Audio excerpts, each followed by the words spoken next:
Hello and welcome to Anatomy of Marriage, Marriage Mornings. I'm your host, Melanie Studley. Good morning, my name is Seth Studley and I'm a licensed marriage and family therapist, and today is day 59 of the Marriage Morning Challenge Infinity Style. The topic today is stop thoughts, and that's something Seth sort of created, and we'll talk about that more in a minute. But right now we're going to talk about welcoming you. And if you're new here, we have over 100 episodes about sex and intimacy, communication, marriage stuff in general, expectations, all of that. So check those out because they're pretty rad. And today's show is brought to you by the Ultimate Intimacy app. Go check that out if you want to improve your marriage and improve your connection and pleasure. Ultimate Intimacy app. Go check it out. And we do 4 things. What are those things, Mel? We do a prayer, do a past gratitude, just something we're thankful that our spouse did yesterday. We do a future hope, and then a goal. So let's start with prayer. I will pray. Go for it.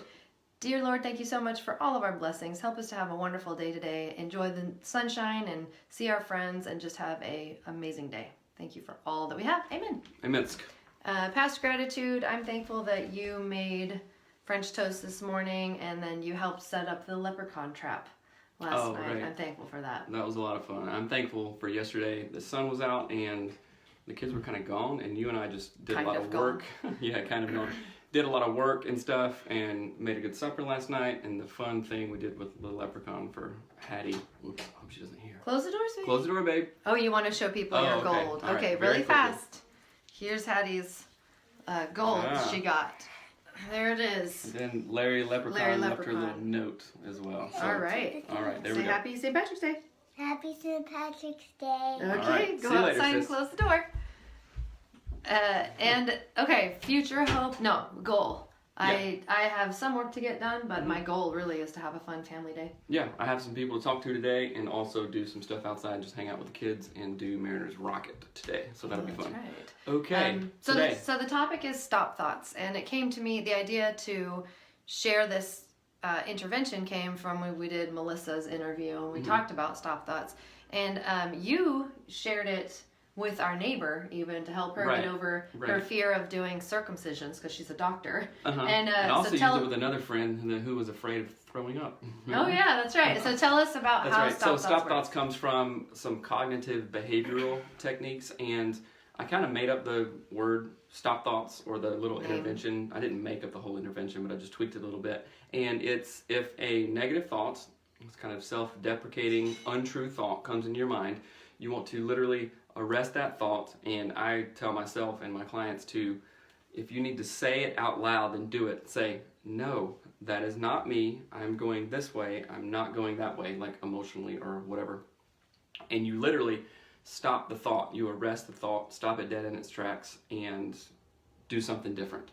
And over time, you can begin to build a habit around that. And it really does help, because it's like, it kind of throws a wrench in the system. Like I'm going downhill, put on the brakes, stop, and then maybe turn around or do whatever, but temporarily you just stop and you get the chance to go in another direction. And our thoughts determine how we feel, and our feelings determine how we behave and act, right? Yeah, that's why stop thoughts is so important, because in the examples that we talked about, one of our friends has anxiety around throwing up, another one of our friends has anxiety around doing circumcisions, and those are sort of bigger things where it's like... I have anxiety around circumcision. Yeah, but it's helpful in those situations. It helps them get past things that are sort of anxiety inducing, but we also have negative thought cycles that are really... seem smaller because we're used to them, right? They're not around something big like a circumcision, right? But it's something like, I will never change, or he will never change, I'm stupid, or this isn't worth it, or it will never get better, she's probably lying. Like, these are negative thoughts that have a huge impact when they're repeated daily over time. Right. But if we could learn to stop those thoughts and have a more proactive take on our relationship, on the things that we're thinking. So thinking about what you're thinking about is essentially the concept.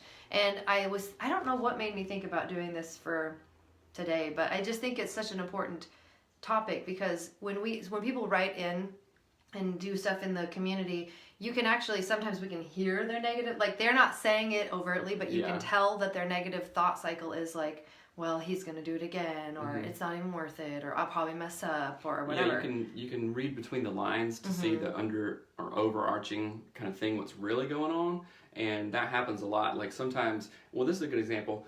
Sometimes the negative thoughts, like, oh, I can't do this, or I'm so stupid, or whatever. What's the underlying thought of that? Maybe it's you're remembering back, like, oh, that time I got embarrassed and it really was hard.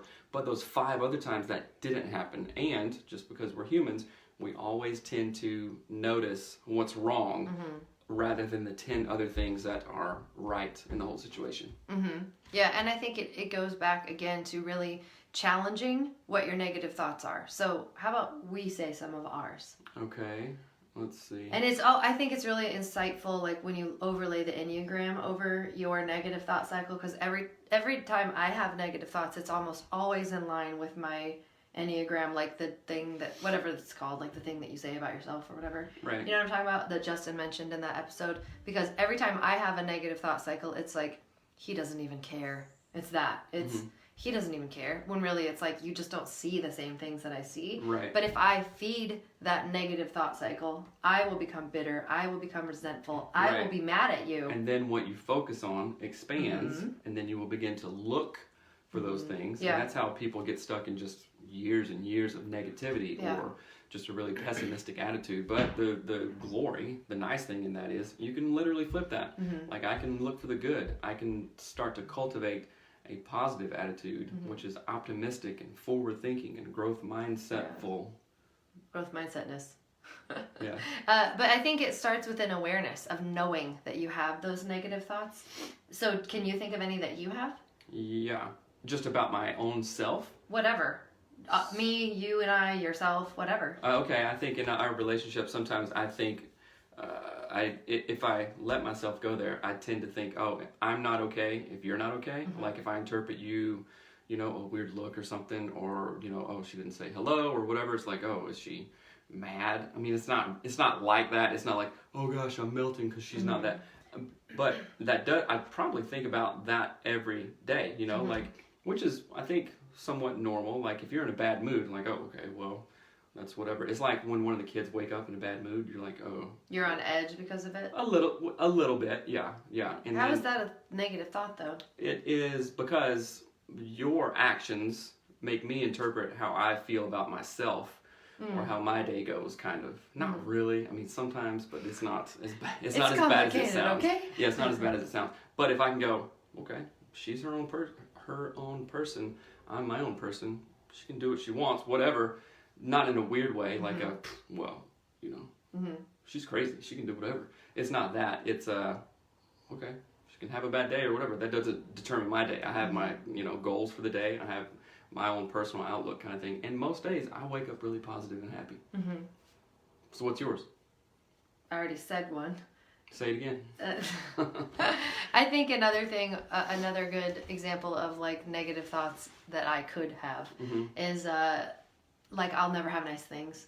Like it, Really? like yeah, because people, kids ruin and stuff, right, and like right. you don't take care of things the way I would want to. So I have That's a big one. You always get upset about. Yeah, because I want things to be nice, and it's like they never are. But if I think about it, if I overthink about it, it makes me mad. Some dreams aren't possible, no. And so I have to actually stop those thoughts. So we Right. are asking you to think about this today. What thoughts do you need to stop? Which thoughts do you need to stop? I don't know how to say that. Because, what thoughts aren't helpful? Yeah, we want you to really think about that. Ask yourself and maybe talk to your spouse about which thoughts do they have that aren't helpful about you or even themselves, because sometimes it's simply what you think about yourself. That's right. If you think you're a piece of crap, you're going to live like you're a piece of crap. You're And you're not a piece of crap. That's right. So, Anyway, okay, I hope this is helpful. Stop thoughts. Identify what you need to stop in your thought process. And again, check out the Ultimate Intimacy app. It's rad, really, really awesome. That's right. Use And #MarriageMornings and have an amazing day because you're amazing. Later. All right? Bye.